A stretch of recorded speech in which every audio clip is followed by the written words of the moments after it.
میں آپ دوستوں کے لیے امریکہ، اسرائیل اور ایران کی جنگ، جیسا کہ آپ جانتے ہیں کہ پوری دنیا کی اس کی لپیٹ میں آ چکی ہے اور اس جنگ کا دائرہ وسیع ہوتا جا رہا ہے۔ اس لیے ہر محب وطن پاکستانی کے دل میں بھی یہ پریشانی لاحق ہو چکی ہے کہ یہ اس جنگ کا انجام کیا ہو سکتا ہے۔ یہ جنگ کیا وہی تیسری عالمگیر جنگ تو نہیں بن جائے گی؟ یہ جنگ جیسا کہ توقع سے زیادہ خطرناک صورت اختیار کرتی جا رہی ہے، اور پاکستان جو کہ ایک ایسی لوکیشن پہ واقع ہے جس میں پاکستان کو بہت زیادہ خطرات لاحق ہو سکتے ہیں، تو ہر محب وطن پاکستانی کے دل میں یہ خوف بیٹھا ہوا ہے کہ یہ کیا جنگ کا دائرہ پاکستان تک تو نہیں بڑھ سکتا؟ یہ جنگ کب ختم ہوگی؟ کیونکہ دنیا کے معیشت کا سارا نظام درہم برہم ہو چکا ہے۔ بہت سے ممالک اس جنگ کا شکار ہو چکے ہیں، کاروباری سرگرمیاں ختم ہو چکی ہیں، لوگوں کی آمد و رفت ختم ہو چکی ہے، اور اس کے علاوہ معاشی بحران ایک عالمگیر صورت اختیار کرتا جا رہا ہے۔ بہت سے اسٹرالوجر نے کئی سال پہلے یہ پیشن گوئی کی تھی کہ تیسری عالمگیر جنگ ہونے کا بہت زیادہ خطرہ دنیا میں پیدا ہو چکا ہے، اور بالآخر یہ صورت ہمارے سامنے ایران کی شکل میں نظر آ چکی ہے۔ آپ لوگ دیکھ رہے ہیں سوشل میڈیا پہ بہت سی خبریں گردش کر رہی ہیں، جس میں کبھی ایران کی برتری ظاہر ہو رہی ہے تو کبھی امریکہ اور اسرائیل کی برتری دکھائی جا رہی ہے۔ ایران جیسا کہ ایک درمیانے درجے کی فوجی طاقت ہے، اور اس نے دو سپر پاور کے ساتھ یہ اپنی جنگ کا آغاز کیا ہوا ہے، تو ابھی تک تو ایران کی یہ ایک دفاعی پوزیشن تھی، دفاعی جنگ سمجھی جا رہی تھی، لیکن اب جیسا کہ ماحول بنتا جا رہا ہے کہ ایران کا ہاتھ اونچا ہو رہا ہے اور ایران کو وکٹری مل رہی ہے، تو اس لیے دشمن طاقتیں یہ بھی ہو سکتا ہے کہ یہ خطرناک صورت اختیار کر لیں یا کوئی ایسا گھناؤنا منصوبہ بنائیں جسے مشرق وسطیٰ اور یہ اس پورے خطے میں کوئی تباہی کا کوئی بہت بڑا خطرہ نہ بن جائے۔ تو اسی لیے میں نے آج ایران کی جنم کنڈلی کا انالیسس کیا ہے، تو اس میں آپ دوستوں کے سامنے چند پوائنٹس شیئر کرتا ہوں کہ یہ جنگ کیسے ہوئی، اور ایران کی جنم کنڈلی میں وہ کون سے پلانیٹری یوگ ہیں جس کی وجہ سے ایران اور مشرق وسطیٰ کا جو علاقہ ہے جو شدید جنگی بحران میں آ چکا ہے، اور معاشی طور پر ہر ملک اس میں مسائل کا شکار ہو رہا ہے کہ یہ جنگ کون سی صورت اختیار کرنے والی ہے۔ تو ہمیں اس میں پریشان ہونا چاہیے یا صبر اور انتظار کرنا چاہیے، اور میری دلی دعا ہے کہ اللہ تعالیٰ عالم اسلام کو فتح اور کامرانی نصیب کرے۔ اب میں آپ دوستوں کے لیے ایران کی جنم کنڈلی شیئر کر رہا ہوں، جس میں ہم یہ دیکھیں گے کہ وہ کون سی پلانیٹری پوزیشن تھی جس کی وجہ سے ایران اس شدید جنگی بحران میں داخل ہو چکا ہے۔ نہ صرف ایران بلکہ پوری دنیا اس جنگ میں بالواسطہ یا بلا واسطہ طور پر ملوث ہو چکی ہے۔ ہر ملک کے مفادات یا ایران کے ساتھ وابستہ ہو چکے ہیں یا امریکہ اور اسرائیل کے ساتھ۔ تو ایران کی اگر جنم کنڈلی کا ہم انالیسس کریں تو دیکھتے ہیں کہ اس میں 28 فروری 2026 کو سیٹرن کا ٹرانزٹ پائسس راشی میں 7 ڈگری پر جیسے ہی آیا تو نیٹل کے جوپیٹر کو اس نے ایکٹیو کر دیا، کیونکہ پائسس کا لارڈ جوپیٹر ہے جو 3rd ہاؤس میں کینسر راشی میں مون کے ساتھ پلیسڈ تھا۔ تو جوپیٹر کا مون کے ساتھ ریٹرو پوزیشن میں نیٹل کنڈلی میں موجود ہونا یہ 3rd اور 2nd ہاؤس کو ایکٹیویٹ کر رہا ہے، اور 2nd ہاؤس جیسا کہ یہ معیشت ہوتی ہے، کسی ملک کی اکانومی ہوتی ہے اور اس کا سرمایہ ہوتا ہے، تو اس کے علاوہ وہاں کی عوام کی جو حالت ہوتی ہے یہ اس کو بھی دکھاتا ہے۔ اور اس کے علاوہ جوپیٹر جو ہے جنم کنڈلی میں 8th لارڈ بنتا ہے، یعنی 8ویں گھر کا لارڈ جوپیٹر جب بھی کسی ہاؤس میں آتا ہے یا کسی پلینٹ کے ساتھ موجود ہوتا ہے تو اس کے اوپر نیگیٹیوٹی لے کے آتا ہے۔ اسٹرالوجر لوگ یہ سمجھتے ہیں کہ یہ موت کا ہاؤس ہوتا ہے، اس کا لارڈ جس پلینٹ کے ساتھ بیٹھتا ہے اس کے اوپر نحوست ڈالتا ہے، اس کو نقصان دیتا ہے، اس کی سگنیفیکیشن کو خراب کرتا ہے۔ اور اس کنڈلی میں مون کے ساتھ جوپیٹر کا آنا ایموشنل معاملات کو لے کے عوامی حالت جو ہے وہ بہت زیادہ پریشان دکھا رہا ہے، اور جوپیٹر جو ہے 8th لارڈ ہو کر تیسرے گھر میں، کیونکہ نیبر کنٹریز میں امریکن آرمی موجود ہے، وہاں سے حملے ایران پر ہو رہے ہیں، تو اس لیے نیبر کنٹریز جو ہے وہ بھی ایران کے خلاف ہے اور اس کے اوپر حملوں میں ملوث بھی ہے، اور اس کے علاوہ اپنے بیانات کی حد تک بھی ایران کو دھمکیاں دے رہے ہیں۔ تو یہ چیز جو یہ حالت جو پیدا ہو چکی ہے، یہ 8th لارڈ جوپیٹر کی ایکٹیویشن کی وجہ سے ہو رہا ہے۔ اس کی وجہ سے ایران کی معیشت خراب ہو رہی ہے اور نیبر کنٹریز کے ساتھ تعلقات میں کشیدگی پیدا ہو رہی ہے، لیکن وہاں پہ مون کیونکہ اپنے ہی راشی میں ہے، کینسر راشی میں مون کا ہونا یہ دکھاتا ہے کہ ایرانی عوام کے جو حوصلے ہیں وہ بہت بلند ہیں، کیونکہ مون جذبات کو، ایموشنز کو کنٹرول کرتا ہے۔ تو مون کا یہاں پہ اپنی ہی راشی میں پلیسمنٹ یہ دکھاتی ہے کہ جوپیٹر کے جو بھی نیگیٹیوٹی آ رہی ہے اس کے باوجود عوام کے جو جذبات ہیں وہ قابل دید ہے، ان کے اندر ہمت، صبر، استقامت موجود ہے۔ تو یہ چیز جو ہے ایک کسی قوم کی عکاسی کرتی ہے کہ وہ قوم کسی دوسری شرپسند طاقت کے سامنے سرنگو نہیں ہو سکتی۔ تو یہ چیز جو ہے ایران کی کنڈلی میں ایک پازیٹیو سائن کہہ سکتے ہیں جو مون کی صورت میں دکھا رہا ہے۔ دوسرے نمبر پر جو اہم پوائنٹ آپ سے میں شیئر کرنے جا رہا ہوں یہ ہے راہو کی پلیسمنٹ۔ راہو چونکہ 28 فروری 2026 کو 15 ڈگری ایکویریس راشی میں ٹرانزٹ کر رہا تھا، تو چونکہ یہ راشی سیٹرن کی راشی ہے، یہاں پہ سیٹرن کو ایکٹیویٹ کیا ہے، اور اس کے علاوہ راہو کی انتردشا بھی چل رہی ہے۔ تو راہو کی انتردشا کے دوران اور راہو کے ٹرانزٹ میں راہو سیٹرن کو ایکٹیویٹ کر رہا ہے، اور سیٹرن نیٹل کنڈلی میں راہو کے ساتھ پلیسڈ ہے۔ سب سے پہلے میں آپ دوستوں کو یہ بتا دوں کہ راہو جو ہوتا ہے ایک نیگیٹو انرجی سمجھی جاتی ہے، جو کسی بھی ملک کی کنڈلی میں ایک سازش دکھاتا ہے، دھوکہ دکھاتا ہے، فریب دکھاتا ہے، ایک illusion پیدا کرتا ہے، اور اس جگہ پہ جس راشی میں یہ موجود ہو اس راشی کی سگنیفیکیشن کو یہ بہت زیادہ خراب کر دیتا ہے، کیونکہ یہاں پہ یہ سیٹرن کے ساتھ پلیسمنٹ ہے، اس کی اکٹھے ہیں دونوں پلینٹ۔ تو اس وجہ سے راہو کیونکہ 4th ہاؤس میں بھی ہے، عوامی سطح پر یہ دھوکہ پیدا کرے گا، نقصان دے گا، بے سکونی پیدا کرے گا، اور اس کے علاوہ ایک سازش کرے گا۔ راہو کا تعلق نیوکلیئر ویپن کے ساتھ بھی ہوتا ہے، اور اس کے علاوہ جو ہیوی ویپن ہوتے ہیں جیسے بہت زیادہ بارود کا گرنا،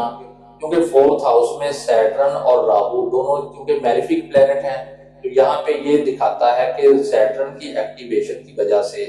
جو راہو نے اس کو ایکٹیو کیا ہے، تو راہو اور سیٹرن کا یوگ جو ہے 4th ہاؤس میں یہ دکھاتا ہے کہ اس ملک کی عوام کے اوپر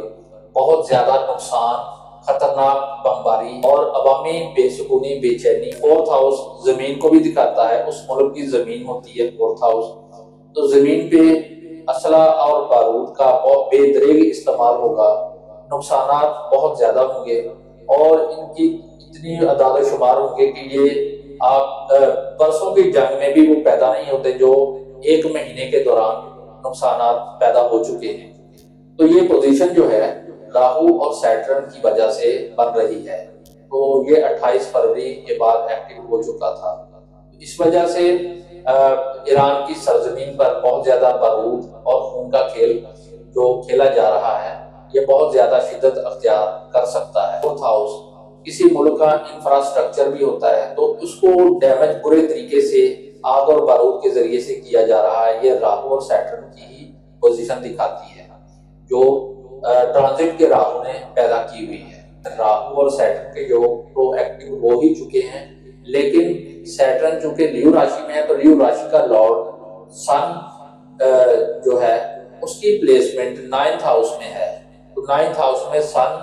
اور مارس اکٹھے موجود ہیں۔ تو مارس چونکہ 12th لارڈ بھی بنتا ہے اس کنڈلی کا، جو سازش ظاہر کرتا ہے، دشمن طاقت کو ظاہر کرتا ہے، اور سن جو ہے یہ گورنمنٹ کے جو شخصیات ہیں ان کو دکھاتا ہے۔ تو اس کا مطلب ہے کہ سازش کے تحت، اور جو راہو اور سیٹرن کا یوگ ہے یعنی آگ اور بارود جو کسی اہم شخصیت کو قتل کر سکتا ہے، نقصان دے سکتا ہے، جیسا کہ آپ نے دیکھ ہی لیا ہے کہ جو آیت اللہ خامنائی کی شہادت اور اس کے بعد اعلیٰ شخصیات کا جو قتل ہے، جو اسرائیل اور امریکہ کی سازش کا نتیجہ تھا، یہ مارس اور سن کا یوگ اس کی وجہ سے پیدا ہوا ہے ایران کی جنم کنڈلی میں۔ تو ہم یہ کہہ سکتے ہیں کہ راہو کی ایکٹیویشن کی وجہ سے 3 کلسٹر یعنی 3 راشیاں اس میں ایکٹیو ہو چکی ہیں، جس میں راہو یعنی ایکیوریس راشی میں موجود ہے ٹرانزٹ کی وجہ سے، ایکیوریس راشی جو ہے وہ ایکٹیو ہو چکی ہے، اور اس کے بعد سیٹرن راہو جو کہ لیو راشی میں موجود ہے یہ بھی اس میں ایکٹیو ہو چکے ہیں، جو ایک سازش ظاہر کر رہے ہیں کہ اس ملک میں ایک بہت بڑی خطرناک سازش جو چل رہی ہے، ممکن ہے کہ اس کا دورانیہ جو ہے کئی ماہ اور کئی سال تک بھی چل سکتا ہے۔ یعنی ہم یہ کہہ سکتے ہیں کہ 3 جو کلسٹر ہے، 3 راشیاں اس میں ایکٹیو ہو چکی ہیں، ایکیوریس راشی، لیو اور سیجیٹیریس۔ سیجیٹیریس جو کہ 9th ہاؤس میں آ رہی ہے، اس میں مارس اور سن کی انوالومنٹ کی وجہ سے اعلیٰ شخصیات جو گورنمنٹ سے ریلیٹڈ ہوں گی ان کی شہادت متوقع ہے، ان کا قتل ہو سکتا ہے، تو جو اسرائیل اور امریکہ کی سازش کا نتیجہ ہو سکتی ہیں۔ تو مارس سازش کا پلینٹ ہے اور جنگ و جدل کا، لڑائی جھگڑے کا بھی پلینٹ ہوتا ہے، تو اس میں سن کے ساتھ جو 9th ہاؤس میں آنا یہ ظاہر کرتا ہے کہ یہ راہو جو کہ اچانک اور غیر متوقع نقصان دیتا ہے، تو یہ کسی سازش کے ذریعے سے اچانک اور غیر متوقع طریقے سے اعلیٰ شخصیات کا جو قتل ہے وہ بار بار ہو سکتا ہے۔ اب یہ سوال پیدا ہوتا ہے کہ یہ جنگ کب ختم ہوگی، اس کا خاتمہ کب ہوگا، یہ کون سی صورت اختیار کر سکتی ہے، کہیں یہ ایٹمی جنگ تو نہیں بن جائے گی، کیونکہ یہ خوفناک سوال ہے۔ یہاں پہ بہت سے ممالک جو ہیں وہ پریشان ہیں، بہت سے ممالک کے لیڈر جو ہیں وہ نیگوسیشن کروا رہے ہیں، کوشش کر کسی بھی طریقے سے یہ جنگ جو ہے ختم ہو جائے اور دنیا میں امن قائم ہو، جو کہ آج 28 مارچ 2026 ہے۔ اس میں اگر ہم دیکھیں جوپیٹر کا ٹرانزٹ، تو کیونکہ کسی بھی جنگ کو ختم کرنے کے لیے جوپیٹر جو ہے یہ ایک ڈیوائن انرجی ہوتی ہے، یہ ایک سپریم پاور ہوتی ہے جو دنیا میں امن قائم کرتی ہے، تو جوپیٹر کی انوالومنٹ کے بغیر جنگ کا خاتمہ ممکن نہیں۔ جوپیٹر کیونکہ آج کی ڈیٹ میں اگر ہم دیکھیں تو 21 ڈگری پہ جیمنائی میں یہ ڈائریکٹ پوزیشن میں چل رہا ہے، تو جوپیٹر کا جیمنائی میں آنا یہاں پہ مرکری کو ایکٹیویٹ کر رہا ہے۔ اگر ہم نیٹل کنڈلی میں دیکھیں تو یہ کیتو کے ساتھ پلیسڈ ہے، تو کیتو کے ساتھ مرکری کا آنا، مرکری ہمیشہ مذاکرات کی طرف لے کے آتا ہے، مرکری ہمیشہ کمیونیکیٹ کرواتا ہے، مرکری کی وجہ سے مذاکرات کا جو عمل ہے وہ اس میں کامیابی ملتی ہے، کیونکہ کمیونیکیشن جب تک نہ ہو تب تک یہ آپ کو کسی کے مسائل سمجھ نہیں آتے۔ جوپیٹر جو کہ ایک ڈیوائن انرجی ہے، جب یہ ایکٹیویٹ ہوتی ہے تو یہ ہمیشہ نیگوسیشن کرواتی ہے، مذاکرات کی طرف لے کے آتی ہے، کمیونیکیٹ کرواتی ہے، جب تک کسی معاملے کا پہلو سمجھ میں نہ آئے تو تب تک وہ مسئلہ حل نہیں ہو سکتا، تو یہ سمجھانے کے لیے مرکری کا بہت اہم کردار ہوتا ہے۔ تو اس نیٹل کنڈلی میں اگر ہم دیکھیں تو مرکری جو ہے وہ کیتو کے ساتھ پلیسڈ ہے، اور جوپیٹر کی جو ٹرانزٹ ہے اس کی وجہ سے 4 کلسٹر ایکٹیویٹ ہو رہے ہیں، یعنی 4 راشیوں میں جو پلیسڈ پلینٹ ہیں وہ ایکٹیویٹ ہو رہے ہیں۔ اب اس میں سب سے پہلے اگر ہم دیکھیں تو جیمنائی میں جوپیٹر ہے، اور اس کے بعد باقی کے جو سائن ہیں اس میں مرکری اور کیتو ایکویریس راشی میں ہے جو کہ 10th ہاؤس میں بنتی ہے، پھر راہو اور سیٹرن جو کہ لیو راشی میں ہے، یہ بھی کلسٹر ایکٹیویٹ ہو رہا ہے، کیونکہ اگر ہم مرکری اور کیتو کو دیکھیں تو یہ سیٹرن کی راشی میں ہے، تو سیٹرن کا مطلب ہے کہ وہ سیٹرن جو ہے وہ لیو راشی میں راہو کے ساتھ پلیسڈ ہے، اور لیو راشی کا مطلب ہے اس کا جو لارڈ سن بنتا ہے وہ مارس کے ساتھ 9th ہاؤس میں پلیسڈ ہے، تو اس کا مطلب ہے کہ 4 راشیاں جو ہیں وہ ایکٹیویٹ ہو رہی ہیں۔ اس کا یہ بھی مطلب ہم کہہ سکتے ہیں کہ عالمی نظام حرکت میں آ چکا ہے۔ جوپیٹر کی وجہ سے 4 سائن کا ایکٹیویٹ ہونا اور ان میں موجود 6 پلینٹ کا ایکٹیویٹ ہونا تو یہ ظاہر کرتا ہے کہ عالمی نظام امن کے لیے ایکٹیویٹ ہو چکا ہے، عالمی نظام کو خوف خطرات لاحق ہو چکے ہیں اور اس میں ہر ملک اپنا کردار ادا کرے گا۔ تو سب سے پہلے جو مرکری کے ساتھ کیتو کی پلیسمنٹ ہے، تو کیتو ہمیشہ ان ملکوں کو دکھاتا ہے جو بارڈر کے ساتھ ہوتے ہیں۔ تو جیسا کہ آپ نے یہ بھی چیز نوٹ کی ہے کہ ابھی 2-3 دن پہلے سے سوشل میڈیا پہ یہ خبریں گردش کر رہی ہیں کہ پاکستان کو مذاکرات کے لیے 1 سال کا کردار مل چکا ہے۔ پاکستان اس میں کوشش بھی کر رہا ہے کہ ان کے مذاکرات کو کامیاب کروانے کے لیے۔ تو یہ ڈیپینڈ کرتا ہے کہ جوپیٹر کی پوزیشن کتنی سٹرونگ ہے، یہ مذاکرات کا عمل کامیاب ہو سکتا ہے یا نہیں ہو سکتا، اور اگر ہوگا تو کب تک ہوگا۔ اور جوپیٹر کی جو ڈگری ہے، جب 24 ڈگری تک یہ پہنچے گا تو تب یہ فیصلہ ہوگا کہ جنگ ختم ہو چکی ہو۔ اب اس میں جب تک یہ جنگ کا ماحول بنتا ہے تب تک ہم یہ دیکھتے ہیں کہ جو 3 راشیوں میں 6 پلینٹ پلیسڈ ہیں وہ اپنا اپنا رول ادا کریں گے۔ اب شروع میں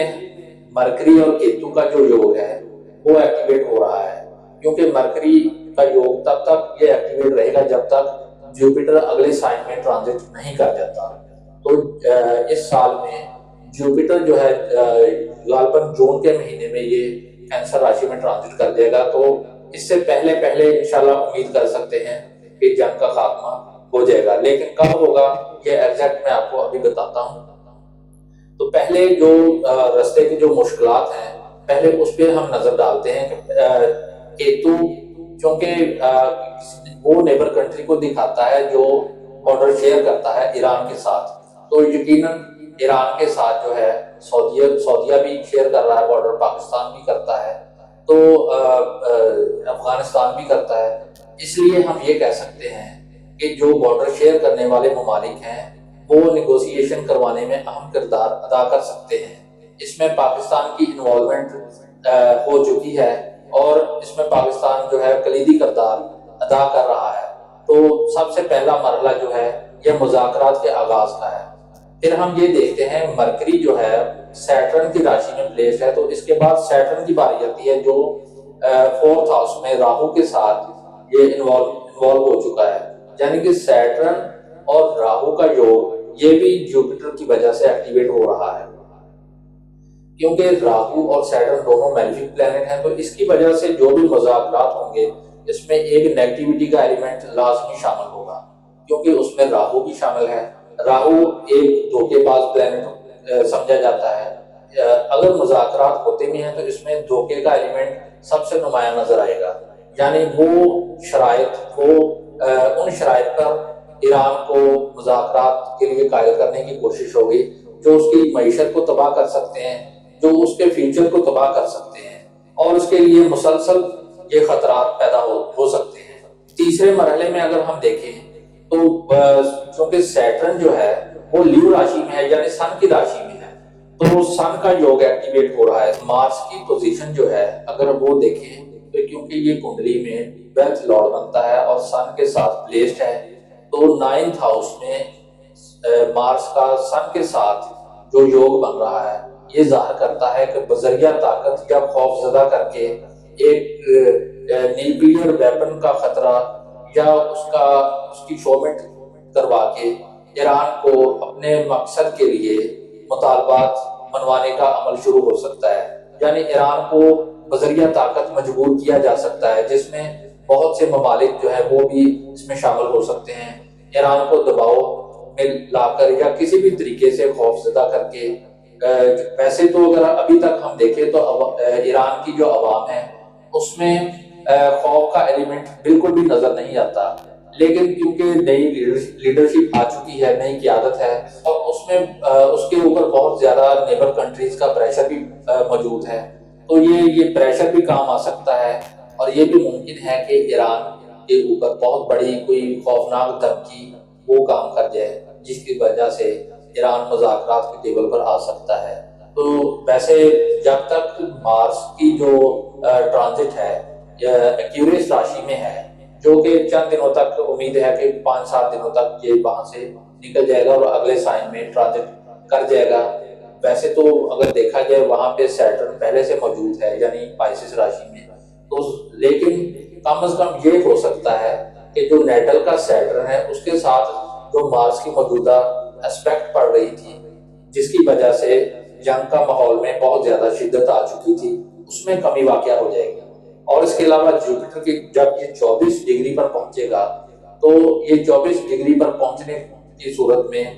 مذاکرات جو ہے وہ کامیاب ہو سکتے ہیں۔ جوپیٹر جیسے ہی 24 ڈگری پر جائے گا، جو کہ اپریل کے آخر میں آئیں گے، تو تب جا کے مذاکرات کا عمل جو ہے وہ کامیاب ہو سکتا ہے، اور امید ہے کہ یہ اپریل کے آخر تک دنیا دیکھے گی کہ جنگ کا خاتمہ ہو چکا ہے۔ انشاءاللہ اللہ تعالیٰ سے دعا کرتے ہیں کہ یہ جنگ کا خاتمہ یہ اپریل سے بھی پہلے ہو جائے، لیکن جو پلانیٹری پوزیشن بتا رہی ہے وہ اپریل کے اینڈ پہ جا کے جنگ کا خاتمہ ممکن ہے۔ دوستو، اگر آپ کو میری یہ ویڈیو پسند آئے تو پلیز اس کو لائک بھی کریں، اس کو اپنے دوستوں کے ساتھ شیئر بھی کریں، اور میرے اس چینل پہ جو نئے ہیں تو وہ میرے چینل کو سبسکرائب کر لیں، تاکہ جو بھی نئی سے نئی ویڈیو آئے تو سب سے پہلے اس کا نوٹیفیکیشن آپ تک پہنچے۔ ایک نئی ویڈیو کے ساتھ پھر حاضر ہوں گا، تب تک کے لیے اجازت دیجیے۔ اللہ حافظ۔